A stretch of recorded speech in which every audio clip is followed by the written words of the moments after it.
ಇನ್ನು ಕೆಲ ಪೊಲೀಸರು ವಿನಯ್ ಮತ್ತು ನನಗೆ ಬೆದರಿಸಿದ್ರು ಅಂತ ಹೇಳಿ ಕರೆ ಮಾಡಿ 107 ಸೆಕ್ಷನ್ ಹಾಕ್ತೀವಿ ಅಂತಲೂ ಕೂಡ ಬೆದರಿಸಿದ್ರು ಅಂತ ವಿಷ್ಣು ನಾಚಪ್ಪ ಹೇಳಿದ್ದಾರೆ.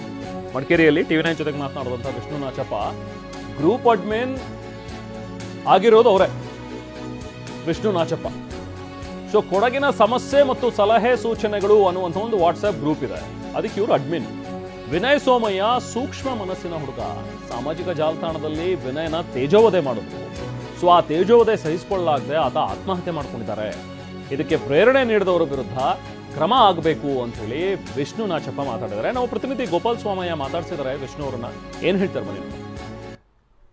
ವಿಷ್ಣು ನಾಚಪ್ಪ ಅವರೇ, ಆಕ್ಚುಲಿಗೆ ವಿನಯ್ ಆ ಗ್ರೂಪಿನ ಅಡ್ಮಿನ್ ಮಾತ್ರ ಆಗಿರ್ತಾರೋ ಯಾವುದೋ ಪೋಸ್ಟ್ ಮಾಡಿರಲ್ಲ. ಪೋಸ್ಟ್ ಮಾಡಿರುವಂತಹದ್ದು ರಾಜೇಂದ್ರ ಪಾಪು ಮತ್ತು ನಿಮ್ಮ ವಿರುದ್ಧ ಇರುವಂತಹದ್ದು ಆರೋಪ.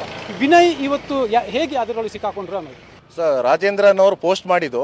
ಸರ್, ನನ್ನ ರೆಸಿಗ್ನೇಷನ್ ಯಾಕೆ ಸರ್? ನಾನೇ ಜಾಬ್ಸ್ ನ ಕ್ರಿಯೇಟ್ ಮಾಡಿ ಬಾಸ್ ಆಗ್ಬೇಕು ಅಂತಿದ್ದೆ. ಹೇಗೆ? Boss Vala B the boss.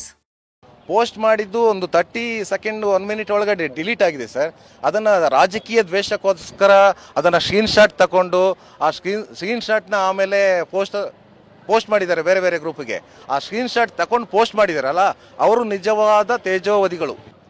ನಿಮ್ಗೆ ಏನಾದರೂ ಕಿರುಕುಳ ಆಗಿತ್ತಾ? ನೀವು ಕೂಡ ಅಲ್ಲಿ ಅದರ ಪ್ರಕರಣದಲ್ಲಿ ಆರೋಪಿ ಆಗಿದ್ರಿ, ನಿಮ್ಗೆ ಯಾರಾದ್ರೂ ಕಿರುಕುಳ ಕೊಟ್ರ ಏನು ಅನ್ನೋದು? ಹೌದು ಸರ್, ಪ್ರಕರಣದ ಆರೋಪಿ ಅಲ್ಲ ನಾವು. ನಮ್ಮನ್ನ ಆರೋಪಿಗಳನ್ನಾಗಿ ಮಾಡಿದ್ದಾರೆ, ಯಾಕೆಂದ್ರೆ ಬಿಂಬಿಸಿದ್ದಾರೆ. ಯಾಕೆಂದರೆ ನಾವು ಅಡ್ಮಿನ್ಗಳಷ್ಟೇ, ನಾವು ಎಲ್ಲೂ ಯಾರ ಮೇಲೇನೂ ತೇಜೋವಧೆ ಮಾಡಿಲ್ಲ, ಯಾವ ಸರ್ಕಾರಿ ಆಸ್ತಿ ಪಾಸ್ತಿಗಳನ್ನು ಡ್ಯಾಮೇಜ್ ಮಾಡಿಲ್ಲ. ಬಟ್ ನಾವು ಗ್ರೂಪಿನ ಅಡ್ಮಿನ್ ಅನ್ನೋ ಕಾರಣದಿಂದ ನಾವು ನೇರವಾಗಿ ಕ್ವಶನ್ ಮಾಡ್ತಾ ಇದ್ವಿ ಅನ್ನೋ ಕಾರಣದಿಂದ ನಾನು ಮತ್ತು ವಿನಯ್ ಸೋಮಯ್ಯ ಅವರ ಮೇಲೆ ಅನಾವಶ್ಯಕವಾಗಿ FIR ಮಾಡಿದ್ದಾರೆ. FIR ಮಾಡೋದಲ್ಲದೆ ನಮ್ಮ ವಾಟ್ಸಪ್ DPಯಲ್ಲಿದ್ದ ಫೋಟೋನು ತಗೊಂಡು A1 ಆರೋಪಿ, A2 ಆರೋಪಿ, A3 ಆರೋಪಿ ಅಂತ ಇದರಲ್ಲಿ ಸಾಮಾಜಿಕ ಜಾಲತಾಣದ ಹಾಕಿ ಎಲ್ಲ ಕಡೆ ವೈರಲ್ ಮಾಡಿದ್ದಾರೆ. ಪೇಪರಲ್ಲಿ ಹಾಕಿದ್ದಾರೆ, ಬೇರೆ ಫೇಸ್ಬುಕ್ಕಲ್ಲಿ ಹಾಕಿದ್ದಾರೆ. ಇದು ನಮಗೆ ನಿಜವಾಗಿ ಒಂಥರ ಮಾನಸಿಕ ಕಿರುಕುಳ ಆಯಿತು. ಅಂದರೆ ನಿಮ್ಮ ತೇಜೋವಧೆ ಮಾಡಿದ್ದಾರೆ ಅಂತ ಹೇಳ್ತೀರಿ ನೀವು? ಹೌದು, ನಿಜವಾಗಿ ನಮ್ಮ ತೇಜೋವಧೆ. ಇನ್ನೂ ಅದು FIR ಕಾಪಿನೇ ನಮಗೆ ಸಿಕ್ಕಿಲ್ಲ, ಪೊಲೀಸರೇ ನಮ್ಮನ್ನು ಕರೆದಿರಲಿಲ್ಲ. ಅಷ್ಟರೊಳಗಡೆ ಆರೋಪಿಗಳು ಅಂತ ಅದು ಹೆಂಗೆ ಡಿಸೈಡ್ ಮಾಡ್ತಾರೆ ಅವರು? ಕಿಡಿಗೇಡಿಗಳಂತ ನಮ್ಮನ್ನು ಹೆಂಗೆ ಇದಾಗ್ತಾರೆ? ಕಿಡಿಗೇಡಿಗಳಂದ್ರೆ ಏನು? ಯಾರ ಕಲ್ಲು ಹೊಡೆದ್ರೆ ಕಿಡಿಗೇಡಿಗಳು ಅಂತಾರೆ. ವಾಟ್ಸಪ್ ಗ್ರೂಪ್ನ ಅಡ್ಮಿನ್ ಯಾವ ರೀತಿಯಲ್ಲಿ ಕಿಡಿಗೇಡಿಗಳಂತಾರೆ? ಇದು ತೆನ್ನೀರಮೈನ ಅವರು ಉದ್ದೇಶಪೂರ್ವಕವಾಗಿ ರಾಜಕೀಯ ದ್ವೇಷಕ್ಕಾಗಿ ನಮ್ಮ ಮೇಲೆ ಮಾಡಿರೋದು. ಇದು ನಮಗೇನಾಗಿದೆ, ಮಾನಸಿಕವಾಗಿ ನಮಗೆ ನಿಜವಾಗಿ ಒಂಥರ ಹಿಂಸೆ ಆಗಿದೆ. ನಮಗೆ ಅಂದರೆ ಮನೆಯಲ್ಲಿ ಎಲ್ಲರೂ ಸ್ವಲ್ಪ ಸಪೋರ್ಟ್ ಮಾಡಿರೋದ್ರಿಂದ ಏನೂ ಆಗಲ್ಲ ಅಂದಿದ್ದಕ್ಕೆ ಮನೆಯಲ್ಲಿ ಮತ್ತು ನಮ್ಮ ಎಲ್ಲ ಪಕ್ಷದ ಮುಖಂಡರು ಸಹಾಯ ಮಾಡಿರೋದ್ರಿಂದ ಧೈರ್ಯದಿಂದ. ಬಟ್ ವಿನಯ್ ಸೋಮಯ್ಯ ಅವರಿಗೆ ಸ್ವಲ್ಪ ತುಂಬ ಮನಸ್ಸಿಗೆ ಹಚ್ಕೊಳ್ಳೋರು, ತುಂಬ ಸೌಮ್ಯ ಸ್ವಭಾವದವರು. ಅವರ ತಂದೆಯವರು ಮಾಜಿ ಸೈನಿಕರ ಮಗ ಅವನು.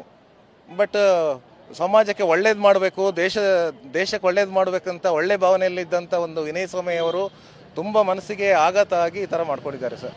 ಅವರ ಸಾವಿಗೆ ಕಾರಣರಾದಂಥ ತೆನ್ನೀರಮೈನ ಅವರನ್ನು ತಕ್ಷಣವೇ ಬಂಧಿಸಬೇಕು. ಹಾಗೆ ಇದರಲ್ಲಿ ಭಾಗಿಯಾದಂಥ ಶಾಸಕರುಗಳಿಗೂ FIR ಹಾಕಬೇಕು.